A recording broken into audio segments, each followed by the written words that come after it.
धरती के वैज्ञानिकों ने साल 1974 में मिल्की वे गैलेक्सी के सेंटर में मौजूद सेजिटेरियस ए ब्लैक होल की पहली बार खोज की थी। 48 साल बाद वैज्ञानिकों ने सेजिटेरियस ए की हायर रेजोल्यूशन फोटोग्राफ खींचने में कामयाबी मिली। हमें सेजिटेरियस ए के आसपास से अलग अलग एमिशन ऑब्जर्व होती रहती है, जैसे कि रेडियो वेव्स, गामा वेव्स और एक्स-रे वेव्स। यह होने की वजह इसके सेंट्रल मोलिकुलर जोन है। यह वह एरिया है जहां पर डेंस गैस क्लाउड मौजूद है। यह लगातार सेंट्रल मैसिव ब्लैक होल से इंटरेक्ट करते हैं। इस एरिया में इस तरह के ऑब्जेक्ट मौजूद है जिसके बारे में हम पूरी तरह से नहीं जानते।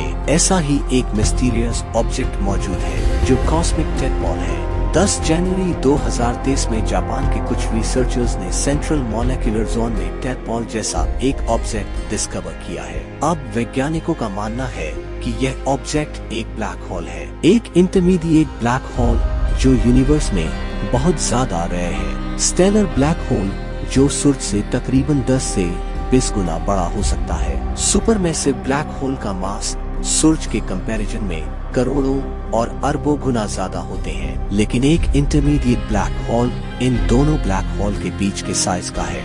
ये लगभग 100 सोलर मासेस से लाखों सोलर मासेस का हो सकता है। अब ये इंटरमीडिएट ब्लैक होल मिलकर ही सुपरमैसिव ब्लैक होल का फॉर्मेशन करते हैं। पर आश्चर्यजनक बात यह है कि आज तक यूनिवर्स में हमें ऐसे कोई भी कंफर्म्ड इंटरमीडिएट ब्लैक होल नहीं मिला है। कुछ वैज्ञानिक मानते हैं कि ग्लोबुलर क्लस्टर के सेंटर में ऐसे इंटरमीडिएट ब्लैक होल होते होंगे, पर स्टार की रैपिड मूवमेंट के कारण हम उन्हें डिटेक्ट नहीं कर पाते। वहीं कुछ वैज्ञानिक यह भी कहते हैं कि एंटीना गैलेक्सी जो बड़ी गैलेक्सी के पास होती है, उनके सेंटर में भी हमें ऐसे इंटरमीडिएट ब्लैक होल देखने के लिए मिल सकते हैं। पृथ्वी से 1.4 करोड़ लाइट ईयर्स दूर केन्स विनिटसी कॉन्स्टेलेशन में NGC 4295 नाम की एक गैलेक्सी मौजूद है, जिसके सेंटर में एक इंटरमीडिएट ब्लैक होल होने का अनुमान है। और इस इंटरमीडिएट ब्लैक होल का मास सूरज से करीब 3,07,000 गुना ज्यादा है। लेकिन क्योंकि ये सेंट्रल ब्लैक होल है तो जरूर दूसरे इंटरमीडिएट ब्लैक होल से मिलके बना होगा। साल 2009 में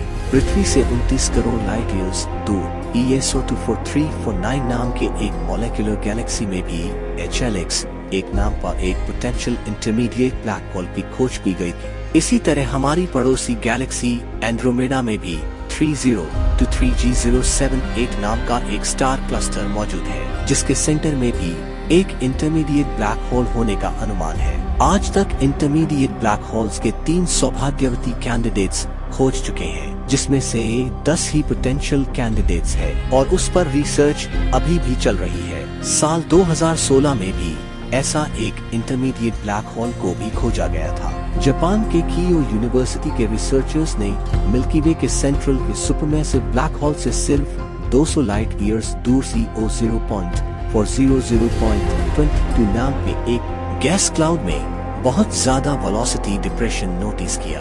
वेलोसिटी डिप्रेशन का मतलब होता है कि वेलोसिटी में डिफरेंस। गैस क्लाउड का कुछ हिस्सा अपनी यूजुअल स्पीड से काफी तेज मूव करा रहा था, जैसे कि कोई उसे अपनी ग्रेविटी के इन्फ्लुएंस में पुल कर रहा हो, जिसका सीधा सा मतलब है कि वहाँ पर इंटरमीडिएट ब्लैक होल होना चाहिए जिसका मास सूरज से लगभग 10 लाख गुना ज्यादा होगा। लेकिन इस वेलोसिटी डिप्रेशंस के और भी कारण हो सकते हैं, जैसे कि शायद वहाँ पर एक साथ कई सुपरनोवा एक्सप्लोजन्स हुए हो, जिन्होंने मिलकर यह ग्रेविटेशनल इफेक्ट को क्रिएट किया हो।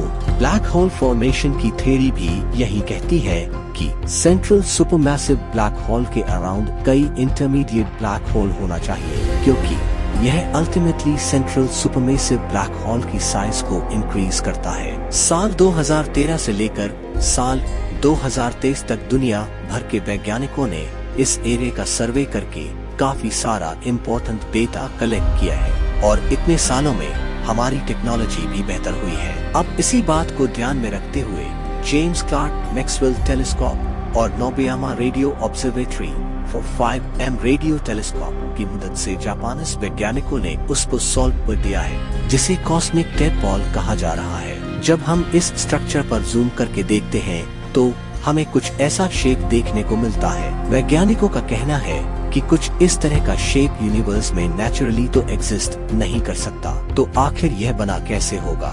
जापानीज रिसर्चर्स ने बताया है कि इसके सेंटर में कोई ऑब्जेक्ट मौजूद है जिसके अराउंड गैस क्लाउड घूम रहा है और वेलोसिटी डिप्रेशन के कारण इसका शेप ऐसा नजर आ रहा है। एक काम केवल एक ही ऑब्जेक्ट कर सकता है जिसका नाम है इंटरमीडिएट ब्लैक होल। अनुमान है कि इसका मास 1 लाख सोलर मास से बराबर होगा।